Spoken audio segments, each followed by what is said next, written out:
নমস্কার সবাইকে। আমার নতুন একটা রেসিপিতে আপনাদের সবাইকে স্বাগত। আপনারা সবাই কিরকম আছেন জানাবেন। আপনাদের আশীর্বাদ ও ভালোবাসায় আমি মোটামুটি ভালোই আছি। তো আমি আজকে আবার নতুন একটা রেসিপি নিয়ে চলে এসেছি। আপনারাও দেখতে থাকুন। আশা করি আপনাদের ভালো লাগবে। তো আমি কিভাবে করছি পুরো ফুল ভিডিওটা দেখুন, কেউ কিন্তু স্কিপ করে যাবেন না। তো আমি এখানে প্রথমে একদম কুচি কুচি করে লাউগুলোকে কেটে নিয়েছি। আপনারা চাইলে গ্রেটারের সাহায্যে গ্রেট করে নিতে পারেন। তো আমি গ্রেট করিনি, যেহেতু লাউটা নরমই জিনিস। তো আমি খুব সরু সরু করে লাউগুলোকে কুচি করে কেটে ধুয়ে একদম পরিষ্কার করে নিয়েছি। এরপরে আমি এখানে দিয়ে দিলাম লবণ। লবণটা দিয়ে আমি ওই 5-7 মিনিট মতো একটু মাখিয়ে রেখে দিয়েছিলাম। তাতে কি হবে, লাউটা নরম হয়ে যাবে আর কিন্তু লাউটার ভেতরে যত জল আছে সেগুলোও বেরিয়ে যাবে।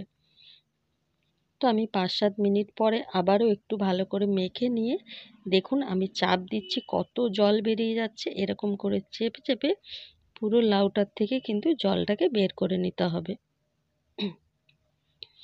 আর সবাইকে বলবো প্লিজ ভিডিওটা কেউই স্কিপ করবেন না, তাহলে কিন্তু আমি কিভাবে রান্নাটা করছি সেটা মিস করে যাবেন। তার জন্য কিন্তু মন দিয়ে পুরো ভিডিওটা ফুল ওয়াচ করবেন। তো আমি পুরো লাউটাকে কিন্তু চেপে চেপে জলটা বের করে নিয়েছি। এবারে আমি এখানে কিছু মশলা দিয়ে দেবো। দিয়ে দিলাম 1/2 চামচেরও কম হলুদ গুঁড়ো, দিয়ে দিলাম 1/2 চামচ লঙ্কার গুঁড়ো, আর ওই 1 চামচের 4 ভাগের 1 ভাগ দিয়েছি সব কিছুই, লঙ্কা গুঁড়ো, জিরে গুঁড়ো, ধনে গুঁড়ো দিয়ে এবারে এটা মশলাগুলোকে আমি লাউয়ের সঙ্গে খুব ভালো করে কিন্তু মিশিয়ে নেব আগে। আর নিয়ে নিয়েছি বেসন। তো আমি আগে মশলাগুলোকে সব লাউয়ের সঙ্গে ভালো করে মিশিয়ে নেব, নিয়ে তারপরে কিন্তু আমি বেসন দেব। তো এবার আমি পুরো বেসনটাই কিন্তু একসঙ্গে দেব না, অল্প অল্প বেসন দিয়ে আমি মেখে নেব। কারণ একবারে পুরো বেসনটা দিয়ে দিলে কিন্তু একদম দেখা যাবে শুকনো হয়ে যাবে। তার জন্য আমি অল্প অল্প করে বেসন দেব আর মেখে নেব। তা আমি 3 বারে কিন্তু বেসনটা দিয়ে নিয়েছি। আর আপনারা তাহলে বুঝতেও পেরে যাবেন এটা কিন্তু একদমই সেই শুকনো শুকনো টাইপের হবে না, একটু হালকা পাতলা থাকবে। তো এটা কিন্তু বুঝে একটু করে নিতে হবে। এই যে দেখুন, দেখলেই বুঝতে পারবেন আমি কিভাবে করে নিয়েছি। এটা কিন্তু বেশ কিছুটা নরম আছে, পুরো মানে নরমও নেই একদম, আবার একদম শক্তও কিন্তু হয়নি। আর আমি কিছুটা চিংড়ি মাছ ভেজে নিয়েছিলাম। তো চিংড়ি মাছগুলো একটু বড় ছিল, তার জন্যই কিন্তু আমি চিংড়ি মাছগুলোকে একটু ছোট ছোট করে কেটে নিয়েছি। তাহলে কি হবে, মানে প্রত্যেক কটা বুড়াতেই কিন্তু অনেকগুলো করে চিংড়ি মাছ পড়বে সবার। তো তার জন্যেই আমি চিংড়ি মাছগুলো দিয়ে আবার ভালো করে মেখে নিলাম। আর দেখুন হালকা হাতের মধ্যে নিয়ে আপনারা যেরকম সাইজ হোক সেরকমই দিতে পারেন। হালকা হাতের মধ্যে নিয়ে একটু নাড়া দিলেই কিন্তু সুন্দর বলের মতন হয়ে যাচ্ছে। তো তারপরে আমি তেলটা অলরেডি গরম হতে বসিয়ে দিয়েছিলাম। তারপরে আমি গ্যাসটাকে মিডিয়ামে করে দিয়ে এরপরে সব কোপ্তাগুলোকে কিন্তু ভেজে নেব। অসাধারণ সুন্দর একটা রেসিপি, অবশ্যই আপনারা বাড়িতে ট্রাই করবেন। বাড়িতে ট্রাই না করলে কিন্তু বুঝতে পারবেন না। আর আমাকে জানাবেন কিন্তু আপনারা অবশ্যই যে লাউয়ের কোপ্তা রেসিপিটা কে কে খেয়েছেন। একদম রেস্টুরেন্ট স্টাইলে লাউ কোপ্তা রেসিপি। আর বরাবরের মতো বলবো, যদি আমার ভিডিওগুলো ভালো লাগে অবশ্যই একটা লাইক, কমেন্ট, শেয়ার, চ্যানেলটাকে সাবস্ক্রাইব করে আমার পাশে থাকবেন। আর নতুন পুরনো সকল বন্ধুদের অনেক অনেক অনেক ভালোবাসা আমার পাশে থেকে আমাকে এতটা সাপোর্ট করার জন্য। আপনারা যদি আমার পাশে না থাকতেন বা আমাকে না সাপোর্ট করতেন তাহলে কিন্তু আমি এতটা পথ এগিয়ে আসতে পারতাম না। তো আপনারা এরকমভাবেই আমার পাশে থাকবেন, আমাকে ভালোবাসা দেবেন, আমিও আপনাদের পাশে আছি, থাকবো।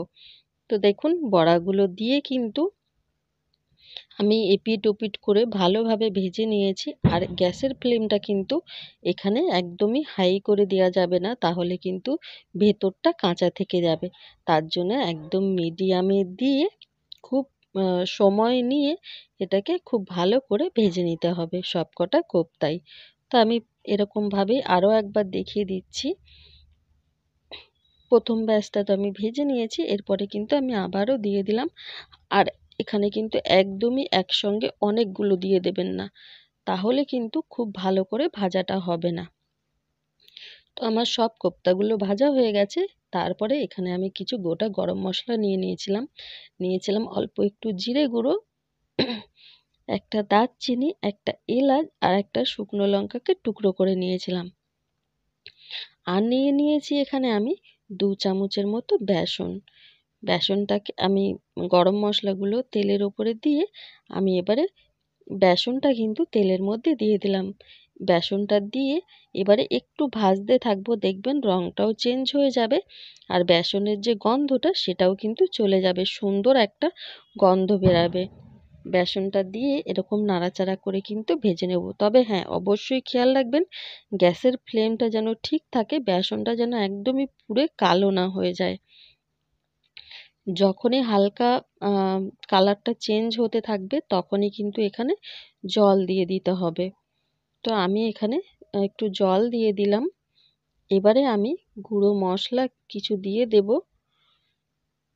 পুরো ভিডিওটা দেখতে থাকুন, তাহলেই বুঝতে পারবেন আমি কিভাবে রেসিপিটা রেডি করছি। এখানে দিয়ে দিলাম জিরে গুঁড়ো, দিয়ে দিলাম ধনে গুঁড়ো, হলুদ গুঁড়ো আর দিয়ে দেব লঙ্কা গুঁড়ো। আমি সব মশলাগুলোই কিন্তু হাফ চামচ পরিমাণে দিয়েছি, শুধু লঙ্কার গুঁড়োটাই একটু বেশি দিয়েছি। ঝাল আর নুনটা অবশ্যই আপনারা আপনাদের পছন্দ মতন দেবেন। তারপরে দিয়ে দিলাম লবণ। এবারে আমি বড় সাইজের একটা টমেটো কেটে রেখেছিলাম, সেই টমেটোটাকে এখানে দিয়ে দিলাম। আপনারা চাইলে টমেটোটা পেস্টও করে নিতে পারেন। তো টমেটো তো যেহেতু নরমই জিনিস, ওটা দিয়ে কষাতে কষাতে অলরেডি নরম হয়ে যাবে, তার জন্য আমি আর পেস্ট করে নেইনি। তো এবারে একটু চিনি দিয়ে দিলাম। আর অলরেডি কিন্তু দেখুন টমেটোগুলো একদমই গলে গেছে। আমি খুব সুন্দর করে খুন্তির সাহায্যে টমেটোগুলোকে ঘেটে নিয়েছি। সুন্দর একটা গ্রেভি হয়ে গেছে। তো এরকম করেই নাড়াচাড়া করে একদম কষিয়ে নিয়েছি আমি। দেখুন তেলও কিন্তু ছেড়ে দিয়েছে। এবারে আমি দিয়ে দিলাম কড়াইশুঁটি।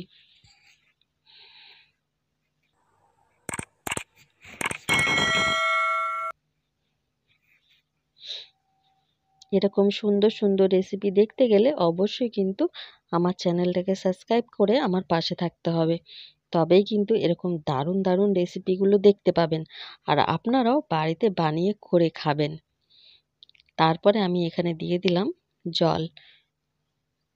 আপনারা যতটা ঝোল করবেন সেই পরিমাণে জল দেবেন। তবে আমি এটা একদমই ঝোল করব না, একটু গ্রেভি গ্রেভি রাখবো, তার জন্য কিন্তু আমি বেশি জল দেইনি। তারপরে খুব ভালো করে ঝোলটা ফুটে উঠলে এর মধ্যে আমি কোপ্তাগুলো দিয়ে দিয়েছি। কোপ্তাগুলোকে দিয়ে আমি 2-3 মিনিটের মতো ঢাকা দিয়ে রেখে দেব। তাহলেই কিন্তু কোপ্তাগুলোর মধ্যে পুরো ঝোলটা ঢুকে একদম রসে ফুলে উঠবে। তারপরেই ব্যাস নামিয়ে নেওয়ার পালা।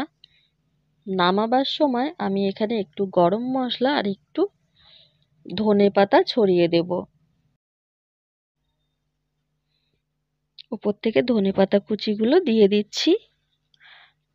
আর গরম মশলার গুঁড়োটা দেওয়ার সময় আমি দেখাতে পারিনি। তো এবারে একটু নাড়াচাড়া করে দিয়ে আমি নামিয়ে নেব। তো এই ছিল আজকে আমার রেসিপি। আপনারা অবশ্যই বাড়িতে ট্রাই করবেন আর আমাকে জানাবেন যে আজকে আমার রেসিপিটা আপনাদের কিরকম লাগলো। আমি আপনাদের জন্য চেষ্টা করব প্রত্যেকদিন কিছু নতুনত্ব রেসিপি নিয়ে আসার। আপনারা সুন্দর সুন্দর কমেন্ট করে আমাকে জানাবেন। যদি কেউ নতুন রেসিপি দেখতে চান সেটাও আমাকে জানাবেন। তো চলুন, সবাই ভালো থাকবেন, সুস্থ থাকবেন, সাবধানে থাকবেন। দেখা হবে আবার নতুন একটা ভিডিওর সাথে। ততক্ষণের জন্য নতুন পুরনো সকল বন্ধুদের অনেক অনেক অনেক ভালোবাসা। আর নতুন বন্ধু যারা আসছেন তাদেরকে বলবো প্লিজ সবাই আমার পাশে থেকে আমাকে সাপোর্ট করবেন।